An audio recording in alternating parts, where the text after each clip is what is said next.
21 साल की एक दलित लड़की जिसने एक बड़े नेता की सरेआम पूरे मंच पर धज्जियां उड़ा दी। 3 लोकसभा चुनाव हारने के बाद भी उस लड़की के हौसले बुलंद रहे, लेकिन कभी राजनीतिक मायूसी को अपने ऊपर हावी नहीं होने दिया। भारत की उस ताकतवर महिला की कहानी जो दूसरे लोगों के लिए प्रेरणा बनी और तय किया देश की सबसे बड़े राज्य की मुख्यमंत्री बनने तक का सफर।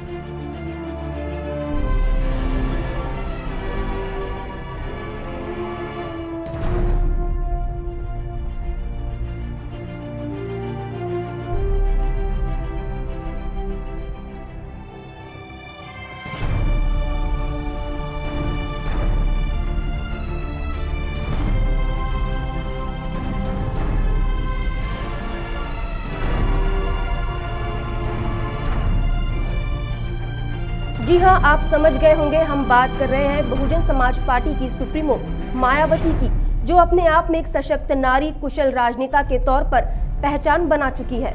मायावती का राजनीतिक सफर असल में 1977 में शुरू हो चुका था। सितंबर 1977 की वो शाम इमरजेंसी का दौर समाप्त हो चुका था और देश में जनता पार्टी की सरकार का राज आ गया। मोरारजी देसाई वाली जनता पार्टी सरकार ने जाति भेद को दूर करने के लिए सभी समुदाय की 3 दिवसीय परिषद का आयोजन दिल्ली में किया था।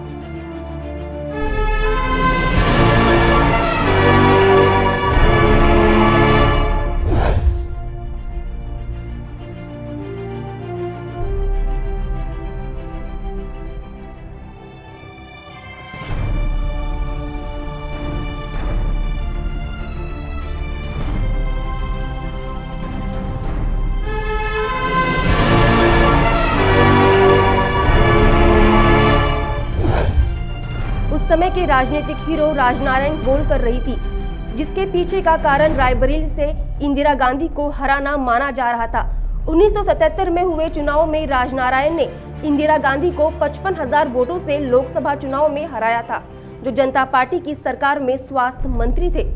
जनता पार्टी द्वारा बुलाई गई सर्व समुदाय की इस परिषद में राजनारायण जब दलितों के हित की बात कर रहे थे, वहां तक ठीक था, लेकिन मंत्री राजनारायण ने एक बड़ी गलती कर दी। वो दलितों को हरिजन इस शब्द से संबोधित कर रहे थे, जिस पर सभी दलित नेता चुप रहे, लेकिन कोई आवाज नहीं उठा पाया।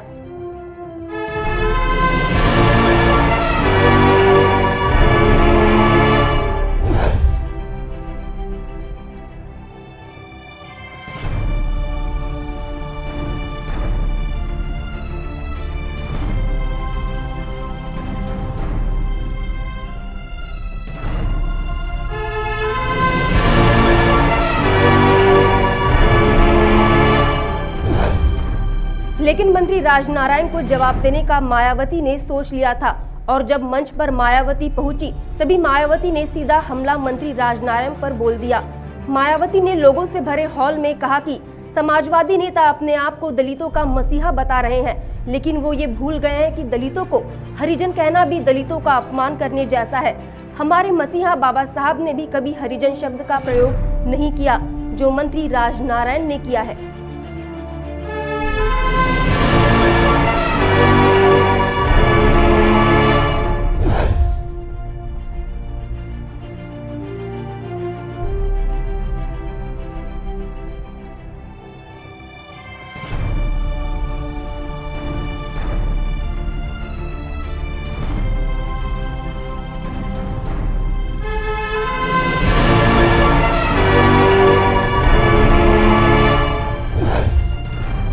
मायावती का इतना बोलना रहा और पूरे हॉल में राजनारायण मुर्दाबाद के नारे शुरू हो गए। उसी समय सरकार को कैसा लगा होगा जब उनके द्वारा बुलाई गई परिषद में उनके खिलाफ नारे लगने शुरू किए। फिर क्या था, मायावती मंच से उतरकर नीचे उतरी, तब सभी दलित छोटे बड़े नेताओं ने मायावती की जमकर तारीफ की और मायावती की साहस की चर्चा शुरू हो गई, जो सीधे बामसेफ के नेता कांशीराम तक जाकर पहुंची, जो उस समय के सबसे ताकतवर दलित नेता माने जाते थे।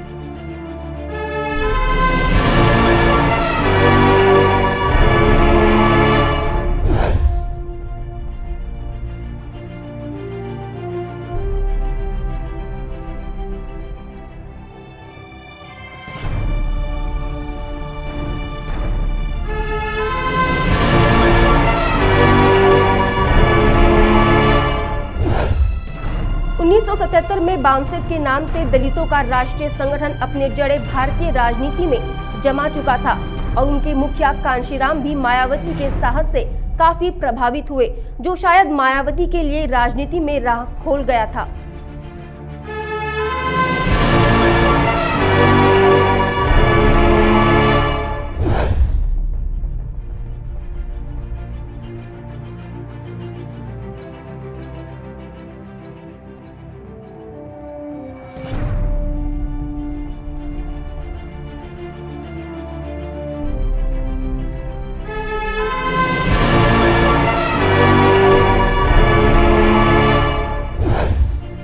वैसे ही हुआ दिसंबर 1977 की वो शाम, जब पोस्ट ऑफिस में तृतीय श्रेणी की नौकरी करने वाले प्रभुदास अपने बच्चों के साथ बस खा पीकर सोने की तैयारी कर रहे थे। तभी प्रभुदास की एक लड़की दलित समाज के उत्थान के लिए अपने आईएएस की पढ़ाई में व्यस्त थी। मायावती दिन में बच्चों को पढ़ाती और रात में अपने आईएएस की पढ़ाई करती। उसी शाम मायावती के घर का दरवाजा खटखटाया और जब दरवाजा खोला गया तो सामने थे बामसेफ के कार्यकर्ता और उनके साथ खुद दलित नेता कांशीराम।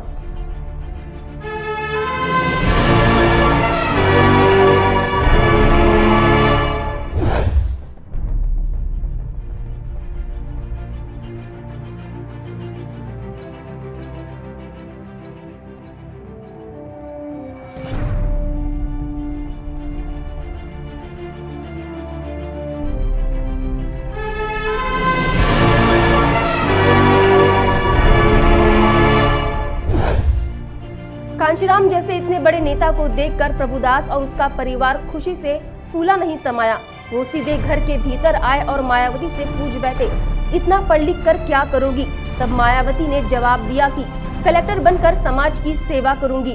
कांशीराम ने मायावती से कहा कि वो राजनीति में आकर भी कर सकती हो। कांशीराम ने मायावती से कहा कि तुम मेरे साथ चलो, मैं तुम्हें उस जगह पहुंचा दूंगा जहां कलेक्टर तुम्हारे सामने हाथ बांधे खड़े रहेंगे। ये कहकर कांशीराम वहां से चले गए।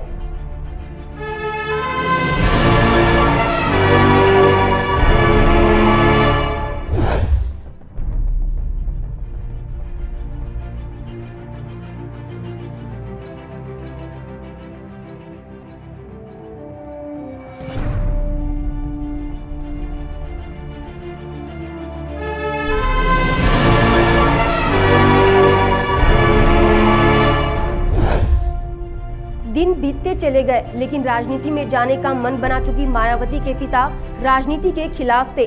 कई बार समझाने के बाद भी यहाँ तक बात बिगड़ गई कि मायावती को उसके पिता ने एक तो आईएएस के लिए तैयारी करो या घर से बाहर निकलकर पॉलिटिक्स ज्वाइन करो का अंतिम फरमान सुना दिया। इस बात का अंदाजा मायावती को पहले से था। मायावती ने भी अपने कपड़े और कोचिंग के जरिए जोड़ी कुछ पूंजी को उठाया और सीधी दिल्ली के करोल बाग के लिए निकल पड़ी। तब करोल बाग में बामसेफ का कार्यालय हुआ करता था। उस समय के सबसे बड़े दलित नेता के तौर पर कांशीराम का नाम सुर्खियों में था। केंद्र सरकार की सरकारी नौकरी करते करते कांशीराम महाराष्ट्र में पहुंचे, जहां बाबा साहब के विचारों को ग्रहण कर कांशीराम अंबेडकर विचारधारा से जुड़ गए। लेकिन एक पंजाब से आए व्यक्ति को अपने जड़ें दिल्ली में जमानी थी, जिसके लिए उत्तर प्रदेश एक बहुत बड़ा हथियार था। जहां दलितों की आबादी को देखते हुए एक दलित चेहरा कांशीराम को चाहिए था और वो चेहरा बनी मायावती।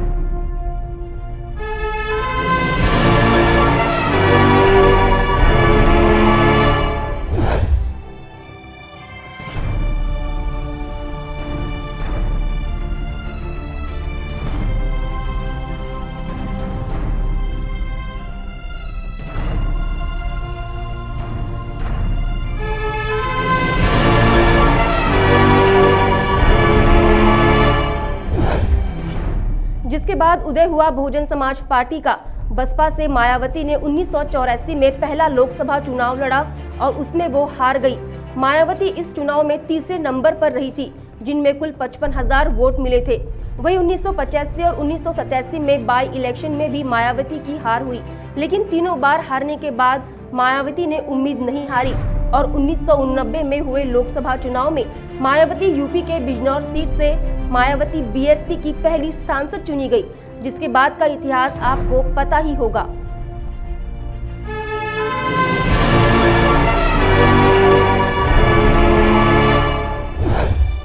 मैं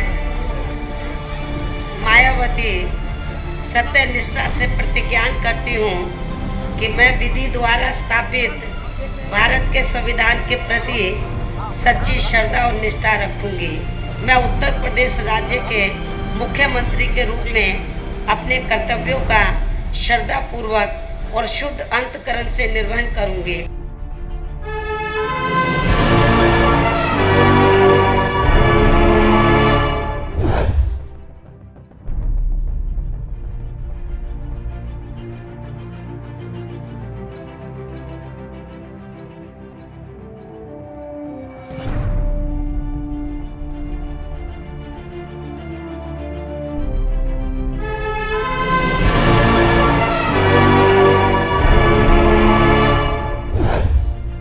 बहुजन समाज पार्टी को एक राष्ट्रीय पार्टी के तौर पर पहचान बनाने के लिए मायावती का बड़ा योगदान माना जाता है, लेकिन इतने कठिन सफर में बावजूद अपने परिवार को छोड़कर बहुजनों के हित में कार्य करने वाली मायावती का अब तक का पूरा सफर काबिले तारीफ है। मतलब साफ है, अगर हमारी इच्छा प्रबल हो और इरादे मजबूत हो तो कुछ भी नामुमकिन नहीं है, जिसका ज्वलंत उदाहरण है मायावती, जिनके जन्मदिन पर लॉर्ड बुद्धा परिवार की ओर से हार्दिक मंगल कामनाएं।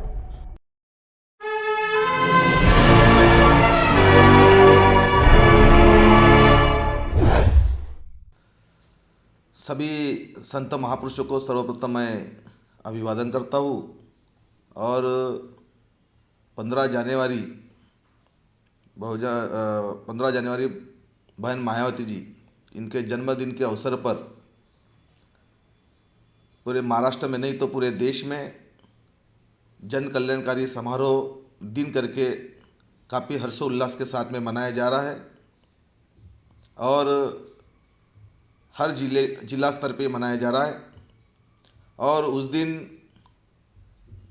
जितने भी बहुजन समाज के जो गरीब लोग हैं उनको कुछ सहायता भेंट दी जाती है। जैसे कोई अपंग होगा तो उसको ट्राइसिकल, जैसे कोई गरीब लोग होंगे तो उनको कंबल, शॉल, आर्थिक मदद, ऐसे सब कुछ हमारे सभी साथी चंदा इकट्ठा करके सबको डोनेशन दिया जाता है, सबको दिया जाता है उनको। साथियों, जन कल्याणकारी समारोह पूरे देश में मनाया जा रहा है, तो थोड़ा मैं बहन जी के बारे में भी आपको अवचित करना चाहता हूँ। यूपी में एक नहीं तो 4 बार सत्ता बीएसपी की बनी है और बहन मायावती मुख्यमंत्री बनी है। तो उनका पिछला दौर जो था वो बड़े गरीब घर से आई हुई है महिला है। उनके पिताजी प्रभुदयाल जी एक डाकघर में सर्विस करते थे। माताजी रामरती जी वो हाउसवाइफ थी। बहन जी ने बीए पास करने के बाद में दिल्ली के कालिंदा कॉलेज से एलएलबी किया और उनकी शुरुआत सबसे पहले एक टीचर के स्वरूप में हुई।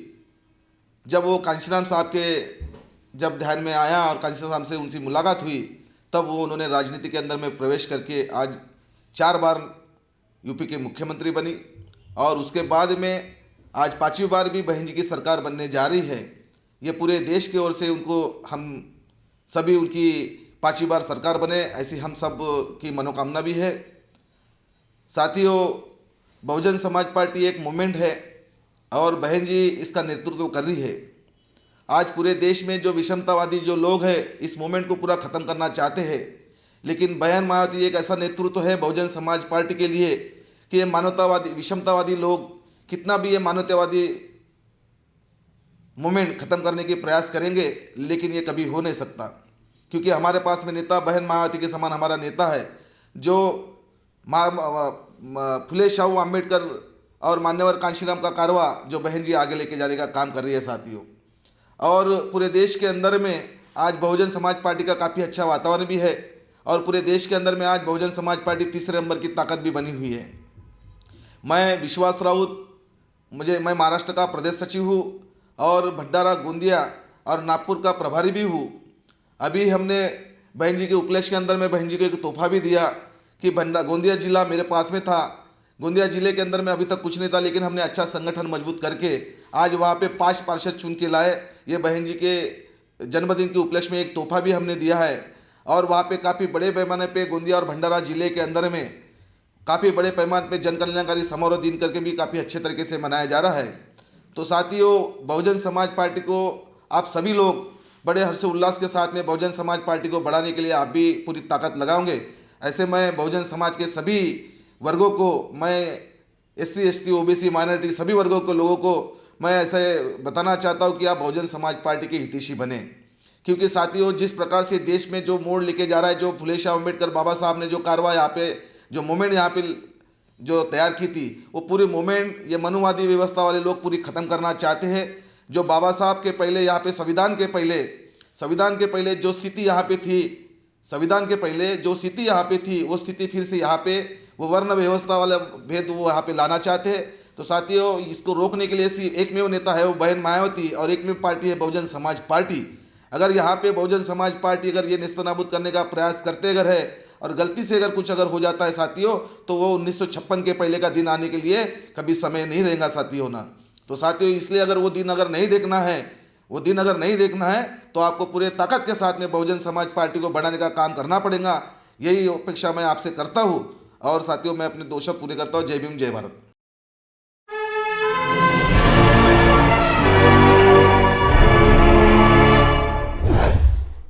सभी बहुजन भाइयों और बहनों को सप्रेम जय भीम। मैं प्रोफेसर महेंद्र राउत, पिछले ही वर्ष मैं प्रोफेसरशिप की नौकरी के बाद सेवानिवृत्त हुआ हूँ और माननीय कांशीराम जी द्वारा स्थापित साप्ताहिक बहुजन नायक का मैंने 5 वर्षों तक संपादन किया है। मैं कार्यकारी संपादक रहा हूँ और बहुजन समाज पार्टी का एक कार्यकर्ता करके काफ़ी लंबे समय तक मैंने बहुजन समाज पार्टी में काम किया है। मुझे याद है 21 दिसंबर 1981 को DS4 की स्थापना होने के तुरंत बाद, 6 दिसंबर 1981 को DS4 की स्थापना हुई थी। उसके बाद 21 दिसंबर को अमरावती में, महाराष्ट्र के अमरावती में DS4 का विभागीय सम्मेलन, पहला विभागीय सम्मेलन बड़े पैमाने पर आयोजित किया गया था, जिसमें एडवोकेट मायावती जी, जो DS4 की उस वक्त में हेड थी, वो चीफ गेस्ट करके वहाँ पर आई थी।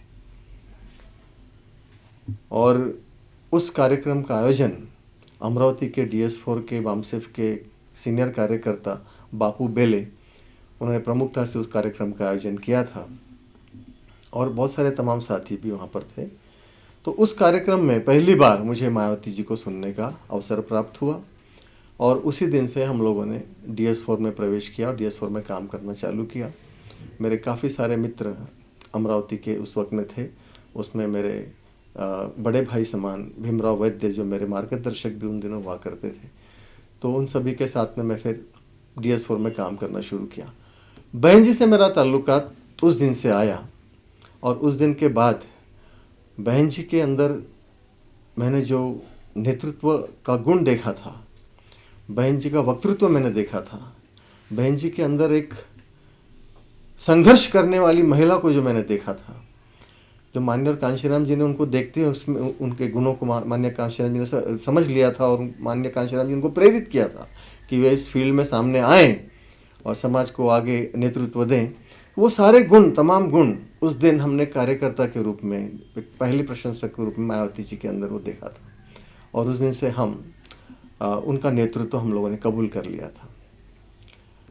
और जैसे जैसे फिर DS4 के बाद में 14 अप्रैल 1984 को बहुजन समाज पार्टी बनी, हम लोगों ने पार्टी में काम करना चालू किया और धीरे धीरे जब पार्टी बढ़ने लगी आगे, तो 10 साल बाद 1995 में, 10 ही साल में, बहुजन समाज पार्टी की स्थापना होने के 10 ही साल में उत्तर प्रदेश में बहन जी ने जो करिश्मा कर दिखाया, तो वे पहली बार उत्तर प्रदेश में 1995 में चीफ मिनिस्टर बनी और उसके बाद 1997 में दोबारा चीफ मिनिस्टर बनी। पहली बार 3.5 महीनों के लिए, दूसरी बार 6.5 महीनों के लिए।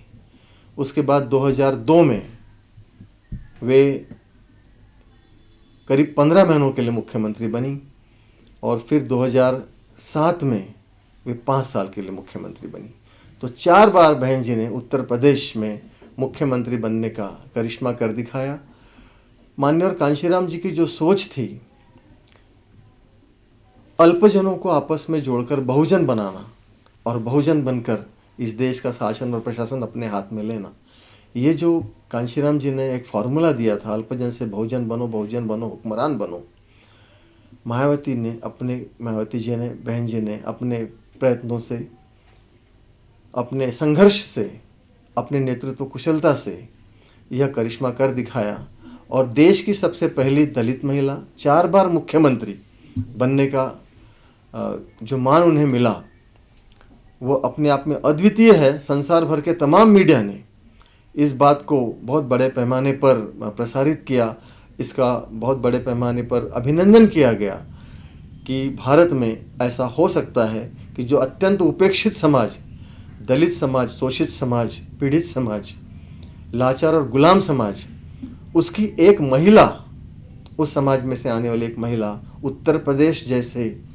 एक अत्यंत मनुवादियों का गढ़ रहे प्रदेश में 4 बार मुख्यमंत्री, वे करिश्मा।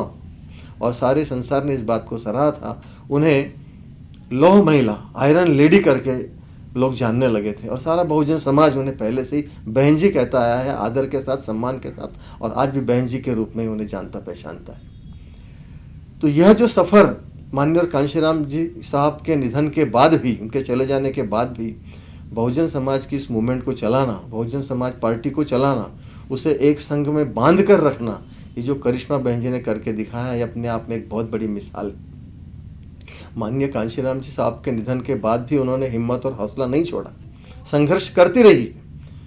भले ही पिछले चुनाव में एक अलग प्रकार की जो आंधी आई, उसमें बहुजन समाज पार्टी बहुत अच्छा प्रदर्शन नहीं कर पाई उत्तर प्रदेश में। बहुत सारे फैक्टर्स चुनाव में होते हैं, चुनाव आते हैं, लड़े जाते हैं, जीते जाते हैं, लेकिन बहन जी का वो जो करिश्मा है, उनकी जो लीडरशिप है, उनकी जो नेतृत्व कुशलता है, संघर्ष करने का जो उनमें माथा है, वो जो गुण है, उसके कारण आज फिर वो बहुत ही ताकत के साथ उत्तर प्रदेश के चुनाव में बहुजन समाज पार्टी को लिए खड़ी हैं। और अभी जब आज उनका जन्मदिन 15 जनवरी हम लोग बड़े शान से देश भर में मनाते हैं, इस जन्मदिन के अवसर पर मैं एक कार्यकर्ता के नाते, महाराष्ट्र का एक कार्यकर्ता के नाते माननीय बहन जी को बहुत बहुत हार्दिक शुभकामनाएं देता हूं। उन्हें लंबी आयु मिले, उनका स्वास्थ्य अच्छा रहे और वे 5वीं बार उत्तर प्रदेश की मुख्यमंत्री बने और उनके नेतृत्व में बहुजन समाज के परिवर्तन का, बहुजन समाज के उत्थान का ये जो रथ है वो आगे ही आगे बढ़ता रहे। यही शुभकामनाएं आज के अवसर पर मैं देना चाहता हूं और देखना चाहता हूं। आप सबको भी मैं प्रेरित करना चाहता हूं कि बहुजन समाज पार्टी को मॉरल रूप से आप जहां भी होंगे वहां से इस प्रकार से सपोर्ट करें, सोशल मीडिया पर सपोर्ट करें, हर प्रकार से सपोर्ट करें, वार्ताओं में सपोर्ट करें, चर्चाओं में सपोर्ट करें और बहुजन समाज पार्टी की राष्ट्रीय अध्यक्षा आदरणीय बहन मायावती जी यह 5वीं बार मुख्यमंत्री बने, इसके लिए आप सब लोग योगदान करें। वो बनेगी और निश्चित रूप से बनेगी, ऐसा हमारा विश्वास है। यही मैं उनके जन्मदिन के अवसर पर उन्हें शुभकामनाएं देता हूं। अपने 2 शब्द पूर्ण करें।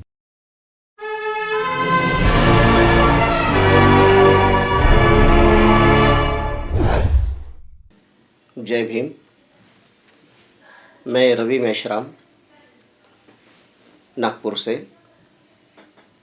उत्थान रियल एस्टेट इंडिया लिमिटेड का चेयरमैन, और बहन कुमारी मायावती जी के जन्मदिन के उपलक्ष्य में मैं और मेरे उत्थान परिवार की ओर से मैं बहन जी के जन्मदिन के उपलक्ष्य में उनको शुभेच्छा देने के लिए आप लोगों के समक्ष में हाजिर हूँ। तो बहन जी के संदर्भ में मेरे लाइफ में मुझे याद है आज भी 23 मार्च 1987 का इलेक्शन उत्तर प्रदेश में हो रहा था। 4 जगह पर उपचुनाव हो रहा था, जिसमें हरिद्वार, राठ, पट्टी और काशीपुर। कांशीराम जी ने नागपुर से कुछ साथियों को प्रचार के लिए दिल्ली बुलाया था। दिल्ली से हम लोग, हमारा जो अपॉइंटमेंट हुआ तो वहाँ पर हम लोग काशीपुर के लिए डिप्लॉय हुए थे। और उस समय बहन जी हरिद्वार से इलेक्शन लड़ रही थी। हमें आज भी पता है कि 1987 का समय इतना क्रिटिकल समय था कि ऐसे क्रिटिकल समय में भी वहाँ पर हरिद्वार से कांग्रेस का एक उम्मीदवार था राम सिंह करके, वो सुरक्षित सीट थी। बहुजन समाज पार्टी की तरफ से बहन कुमारी मायावती जी खड़ी थी और 32 पार्टियों का एक अलायंस था। उस अलायंस का कैंडिडेट रामविलास पासवान थे और ऐसे ये 3 लोगों के बीच में वो टक्कर हुई थी। मुझे आज भी याद है कि उस समय वो राम सिंह को, कांग्रेस के कैंडिडेट को 1,46,000 वोट पड़ा था और बहुजन समाज पार्टी की बहन कुमारी मायावती को 1,36,000 वोट पड़ा था। और 32 पार्टियों के अलायंस का जो कैंडिडेट था रामविलास पासवान, उसको मात्र 32,000 वोट पड़ा था। 87 के समय में लोगों ने 1-1 रुपए का चंदा करके बहन जी को 1,36,000 वोट दिया था और उसी इलेक्शन से बहन कुमारी मायावती जी को पूरे उत्तर भारत में एक बहुत बड़ी पहचान मिली। एक दबे कुचले समाज की एक बहुत बड़ी लीडरशिप बन के पूरे उत्तर प्रदेश के अंदर में छा गई। मुझे आज भी याद है कि बहन कुमारी मायावती जी का जो संघर्ष है, वो संघर्ष इतने बड़े पैमाने पर वहाँ पर उत्तर प्रदेश में उनके नेतृत्व में हुआ। कांशीराम जी ने उनको बहुत बड़े पैमाने पर जिम्मेवारियाँ दी, बहुत सारे आंदोलनों का नेतृत्व बहन जी ने किया।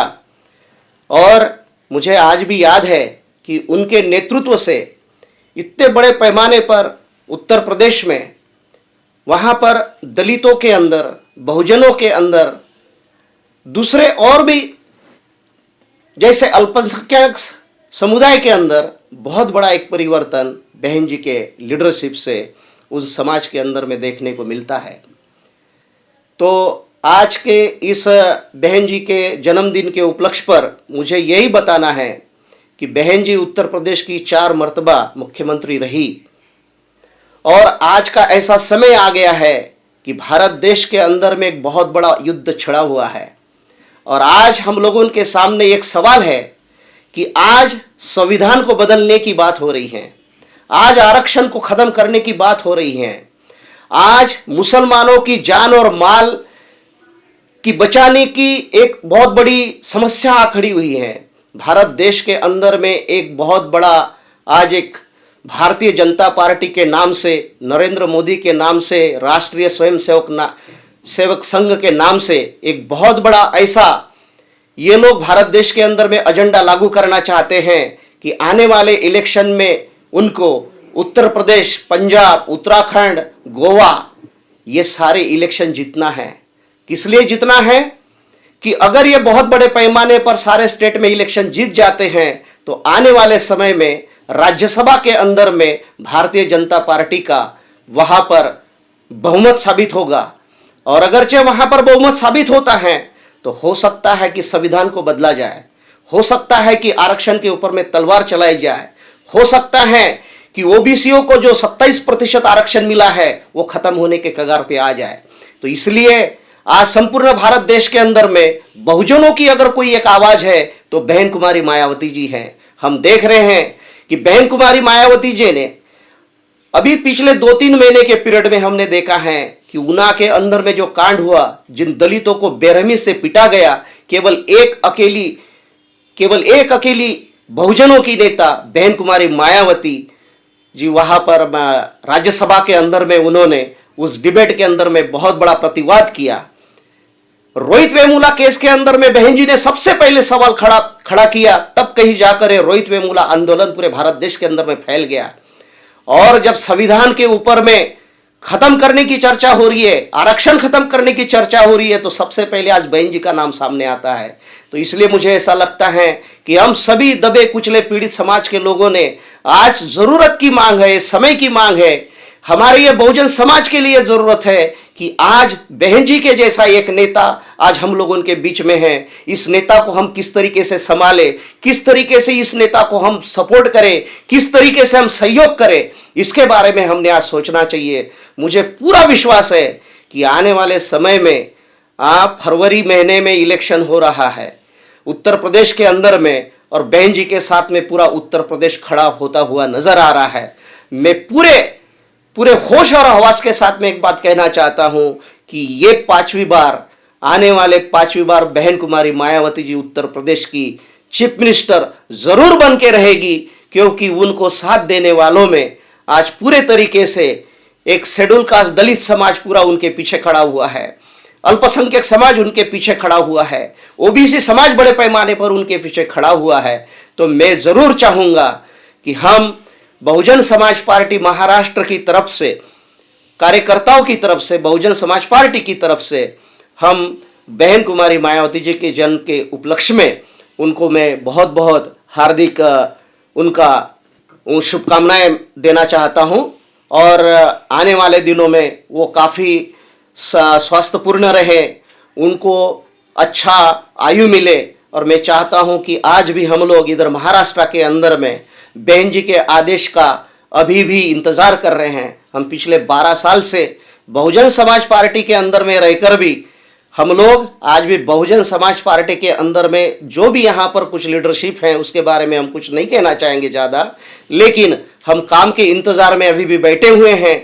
लेकिन आज भी 12 साल से हमारे जैसे लोगों को बगैर काम के यहाँ बिठाया गया है। हम चाहते हैं कि आज आपके इस लॉर्ड बुद्धा टीवी के माध्यम से हमारी बात कही अगर बहन जी तक पहुँच जाए कि हम लोग 12 साल से आज भी इंतज़ार कर रहे हैं कि हमें काम नहीं दिया जा रहा है, हजारों कार्यकर्ताओं को घर में बिठाया गया है, उनके बारे में कोई सुनवाई नहीं होती है। तो आज भी हम 12 साल से बहुजन समाज पार्टी छोड़ के कहीं गए नहीं, बहुत सारे लोग कहीं कहीं इधर उधर चले गए, भटक गए हैं। प्रोफेसर महेंद्र राउत जैसे लोग यहाँ पर बैठे हुए हैं, मधुकर मेश्राम जैसे लोग बैठे हैं, प्रदीप मानव जैसे लोग बैठे, नरेश सोमकोर जी जैसे लोग यहाँ पर बैठे, जिनको कोई काम नहीं दिया गया है। आज भी 12 साल से हम वेट कर रहे हैं कि यहाँ का जो नेतृत्व है ये कहीं तो उसके बारे में सोचे, पॉजिटिवली सोचे, पार्टी बढ़ाने के बारे में सोचे। यही एक मेरी आपके चैनल के माध्यम से मैं यहाँ के लोगों को, यहाँ के लोकल लीडरान को और बहन कुमारी मायावती जी तक ये संदेश पहुँचे, उसके लिए मैंने सारी बातें की।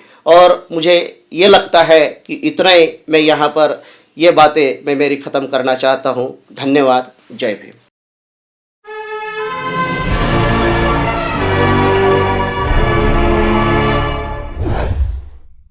15 जनवरी का जो बहन कुमारी मायावती जी का जन्मदिन पूरे देश में उल्लास के साथ में मनाया जा रहा है। वो जन्मदिन जन कल्याणकारी दिवस के रूप में पूरे देश में मनाया जाता है। महाराष्ट्र में भी बहन कुमारी मायावती का जन्मदिन पूरे महाराष्ट्र में जिला वाइज हम लोग मनाए जा रहे हैं, और उसके जन्मदिन के माध्यम से हम लोग गरीबों में, मजलूमों में और जो जिनको ज़रूरतें हैं ऐसे लोगों को बहन कुमारी मायावती जी के जन्मदिन के उपलक्ष्य में उनकी ज़रूरतें पूरने के लिए छोटे छोटे उपहार उनको बहन जी के जन्मदिन के उपलक्ष्य में तोहफे में उनको देना चाह रहे हैं।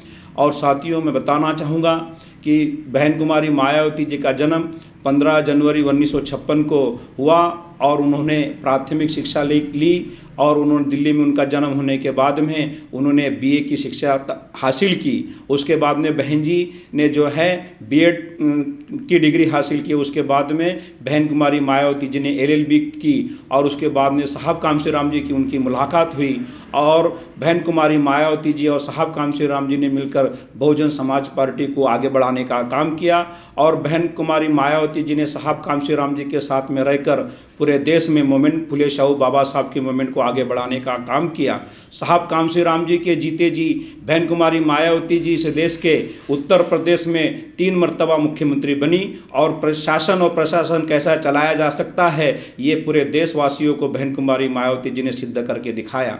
और साहब कामशीराम जी जब हमारे बीच में नहीं रहे तो साहब कामशीराम जी जाने के बाद में श्रद्धांजलि के तौर पर, और साहब कामशीराम जी का सपना था, वो सपना पूरा करने के लिए 2007 साथ में बहन कुमारी मायावती जी ने उत्तर प्रदेश में पूर्ण बहुमत की सरकार बनाई और पूर्ण बहुमत की सरकार बनाने के बाद में आम्बेडकर पार्क बनाया, आम्बेडकर स्मारक बनाया, बुद्ध जिला बनाया, महामाया जिला बनाया, शाहू महाराज यूनिवर्सिटी बनाई, शाहू महाराज हॉस्पिटल बनवाया। तमाम ऐसे जो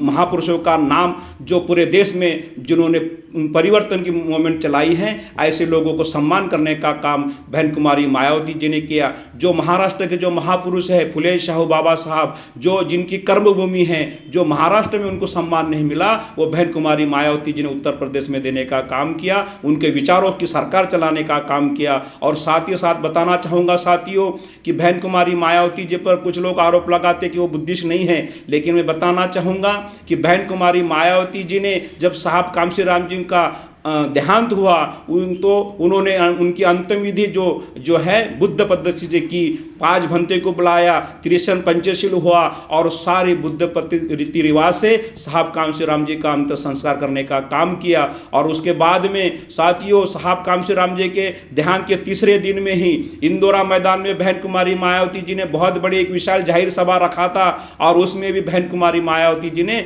बौद्ध रीति रिवाज के हिसाब से सारा काम करने का काम किया। साहब कामसी राम जी का सपना था कि बाबा साहब का सपना पूरा करने का जो बीड़ा साहब कामसी राम जी ने उठाया था कि मैं बाबा साहब ने सोचा था कि भारत में बुद्धमय करूंगा, तो वो साहब के जीते जी तो नहीं हो पाया, लेकिन बहन कुमारी मायावती जी निश्चित ही बाबा साहब का और साहब कामसी राम जी का सपना पूरा करने का काम करेगी। साथियों बहन कुमारी मायावती जी के जन्मदिन के उपलक्ष्य में मैं अपनी ओर से बहुजन समाज पार्टी का प्रभारी होने के नाते, महाराष्ट्र का प्रभारी होने के नाते मैं महाराष्ट्र के तमाम देशवासियों को और महाराष्ट्र के तमाम जनता को बहन कुमारी मायावती जी के जन्मदिन की हार्दिक हार्दिक बधाई देता हूं। और आने वाले समय में हम फुले शाहू बाबा साहब का सपना पूरा करने के लिए बहन कुमारी मायावती जी के दिशा निर्देशों अनुसार हम लोग महाराष्ट्र में भी अपनी सरकार बनाएंगे, फुले शाहू बाबा साहब की विचारधारा मानने वाले लोगों की सरकार बनाएंगे और आने वाले 2017 में बहन कुमारी मायावती जी इस देश की प्रधानमंत्री होगी और 2019 में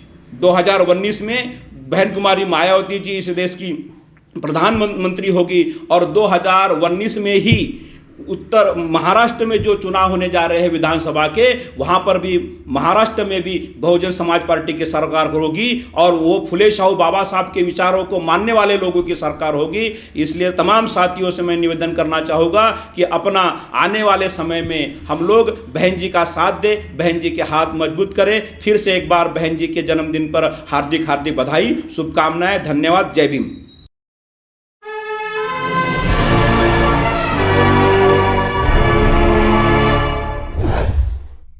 बहुजन समाज पार्टी की राष्ट्रीय नेता बहन मायावती जी, और इतना ही नहीं कि पूरे भारतवर्ष में जो राजनीति चल रही है बाबा साहब के विचारों के ऊपर में, और बाबा साहब ने जो शासन करती जमात बनना चाहिए इस बात को लेकर आज केवल बहन मायावती भारतवर्ष के सबसे बड़े राष्ट्र, सबसे बड़े स्टेट राज्य उत्तर प्रदेश में 4 बार मुख्यमंत्री बनी और अपने बाबा साहब के विचारों से वहाँ पे शासन और प्रशासन चलाया और पूरे राज्य के सारे दलित शोषित बहुजन समाज को न्याय दिलाया और उत्कृष्ट प्रशासन करके आज भी मायावती का नाम लिया जाता है, बहन मायावती का नाम लिया जाता है। और बहन मायावती एक तेज तर्रार लोकसभा रहे, संसद राज्यसभा रहे और दोनों ही मतलब संसद मतलब सभागृह में उन्होंने बहुजन समाज के सारे समस्याओं को आवाज़ उठाया। उनके जो हित के जो निर्णय हैं उसके लिए उन्होंने सरकार को भी आगाह किया और हर बार कोई भी समस्या हो तो बहन मायावती आज पूरे मतलब पार्लियामेंट में बहुजन समाज के समस्याओं के लिए आवाज़ उठाती है और उठाती रहेंगी। केवल बाकी सारी जो पार्टियां हैं, चाहे वो भाजपा हो, कांग्रेस हो, बाकी सारे दल हो, जनता दल हो, वो बाबा साहब के विचारों को या बहुजन समाज के हित को मतलब सबसे पहले ऊपरी नहीं रखती है, लेकिन केवल बहुजन समाज पार्टी ही ऐसी है कि जो आज पूरे भारत में केवल बहुजन समाज पार्टी के माध्यम से ही दलित शोषित बहुजन समाज की आवाज़ जो है वो उठाई जाती है और दूसरी पार्टी नहीं है। और इसके लिए केवल बहन मायावती की ही मायावती ही है कि जो हर बार हर समस्या को लेकर बहुजन समाज के हितों को ध्यान रखकर उसके समस्याओं को न्याय दिलाने के लिए बहुजन पार्लियामेंट में आवाज़ उठाती है। आज बहन जी के 61वें जन्मदिन पर उन्हें हम बधाई देते हैं कि ये बहन मायावती बहुत ही तेज़ तर्रार है और वो मुझे विश्वास है कि वो बहुजन समाज के हितों को आगे बढ़ाने के लिए और बहुजन समाज की बाबा साहब के जो विचारधारा थी बाबा साहब की कि हमने जो राजनीति में एक अपना अलग स्थान रखना चाहिए, स्वाभिमान के साथ में किसी भी हद तक लाचारी और गुलामी वो नहीं करना चाहिए और हमारे जो दुश्मन लोग हैं, हमारे जो विचारधारा की विरोधी है, उससे हमने समझौता नहीं करना चाहिए। इसी तत्ववर बहन मायावती जी है कि जो केवल बाबा साहब के विचारों पर किसी भी इसमें वो ये नहीं लेती है, कोई भी बात जो है जो बाबा साहब के विचार के विरोधी है और जो बहुजन समाज के विरोधी है वो कभी वो उससे तड़जोड़ नहीं करती है और बड़े दमखम के साथ में बहुजन समाज के आवाज़ उठाती है। इसलिए हम चाहते हैं कि इस बहुजन समाज को न्याय दिलाने के लिए, बाबा साहब के सपनों को साकार करने के लिए और ये बहुजन समाज को शासन करती जमात बनाने के लिए बहन मायावती को अच्छा आयुष्य दे और अच्छा आरोग्य दे और उसे मैं उनके 61वें जन्मदिन के ऊपर में हार्दिक शुभकामनाएं व्यक्त करता हूँ।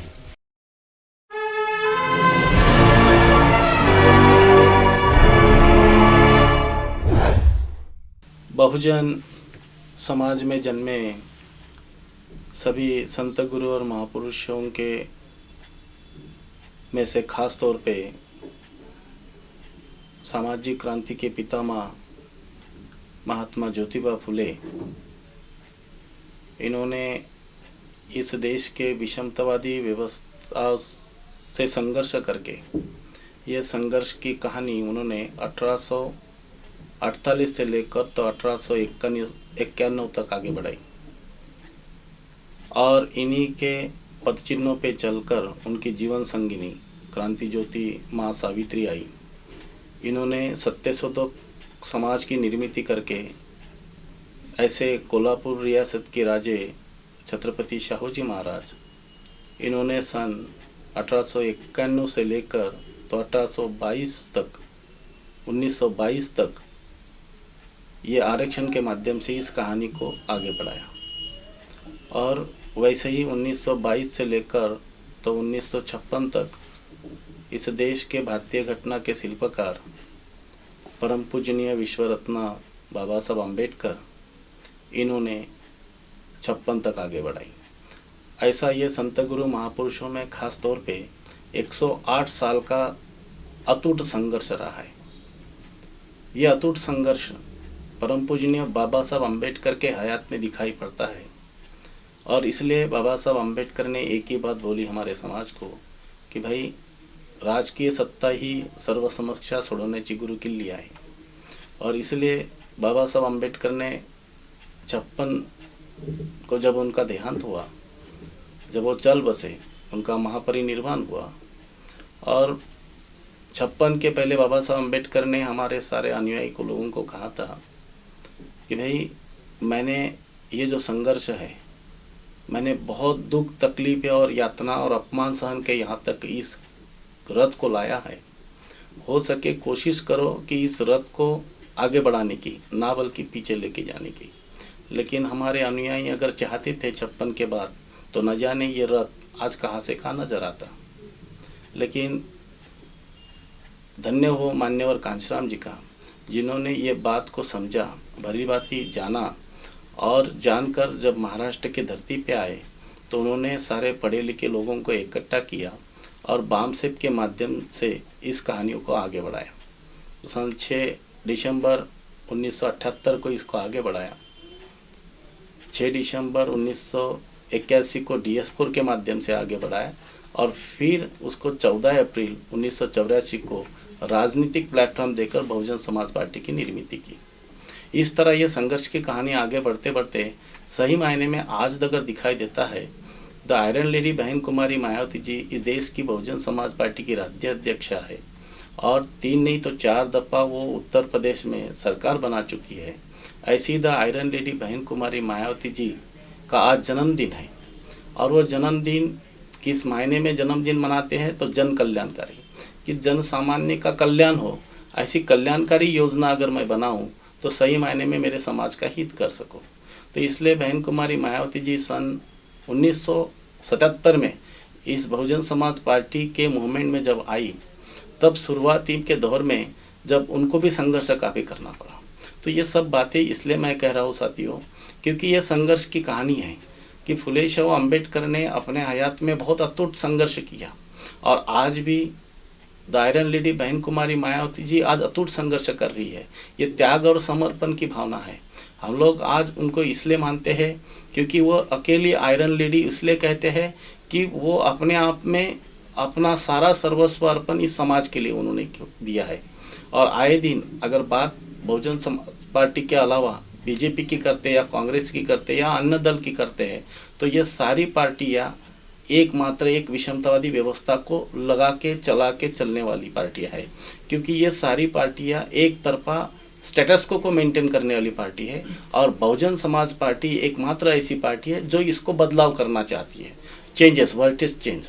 तो ये बदलाव करने वाली चाहत है।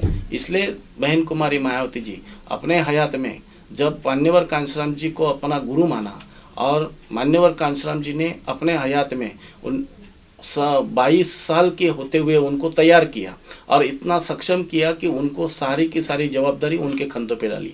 आज बहन कुमारी मायावती जी का जन्मदिन है। मुझे बड़ी खुशी और हर्ष हो रहा है कि आने वाले 5वीं दफ़ा भी उत्तर प्रदेश में 5वीं दफ़ा भी बहुजन समाज पार्टी की सरकार बनने वाली है। द आयरन लेडी बहन कुमारी मायावती जी उस उत्तर प्रदेश में मुख्यमंत्री बनने वाली है।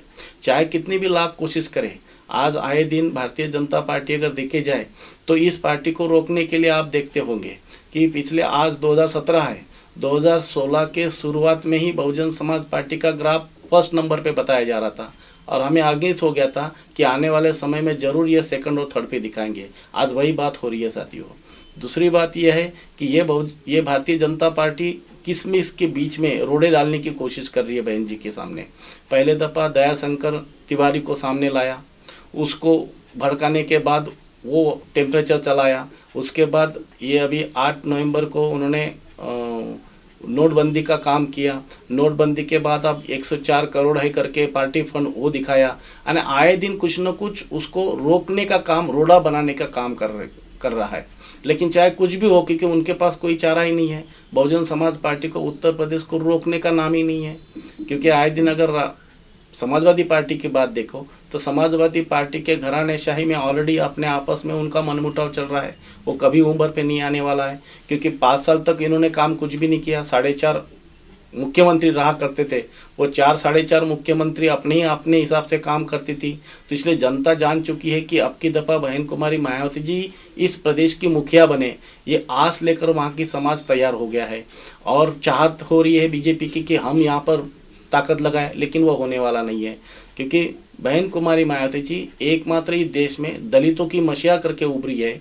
और वो आने वाले समय में, इस आने वाले 1 महीने के भीतर ही जब रिजल्ट आ जाएगा उत्तर प्रदेश से, द आयरन लेडी बहन कुमारी मायावती जी मुख्यमंत्री बनने वाली है। और जैसे ही मुख्यमंत्री बनेंगी तो आने वाले समय में 2019 में लोकसभा का आम चुनाव होने जा रहा है। लोकसभा का आम चुनाव में द आयरन लेडी बहन कुमारी मायावती जी दिल्ली की मुखिया बनेंगी, यानी कि देश की प्रधानमंत्री बनेंगी।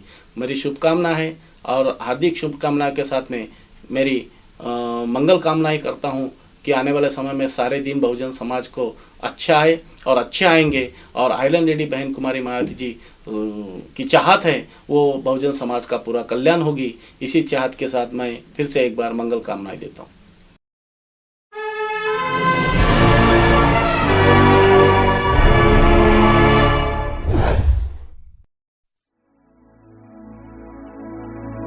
तेरी